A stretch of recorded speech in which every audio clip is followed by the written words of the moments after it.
ए जगह ते टे चार इमाम साहब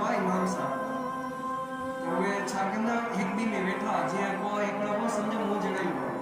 पुछो बेबा दे खबर तुरा मुक्तदी केतरा नमाज पढ़े केतरा दीन इस्लाम जो कम पे दे तुन च यार मजो करे ही हो एदा यार काम कर न त कयामत जी तो ता जो पूछा थू यार मुक्तदी लो जे नमाज को न पढ़े केतरा छाजे ले को न पढ़े यो च सही हो एकड़े चेबा तो जा चे इन जो मजो कोने यार अना कोशिश करे पे एकड़ो को समझो अज दिमाग जो बच्चे बुरा तो जा के तरह अच्छे यार अच्छी नहीं कोंदा बड़ी कोशिश के मैं बा बयान त है त हो ही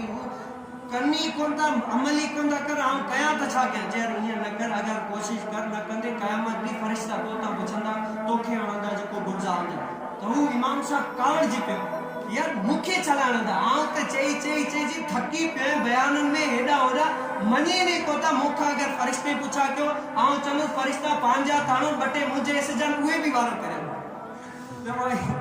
ये न ते बाबा असा द भी कोशिश दादा वदी पे करी पहुंचे आवा असा द कोशिश कई नथा मनी ताने उठा करे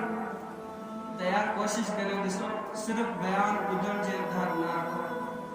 कुछ न कुछ अमल कयो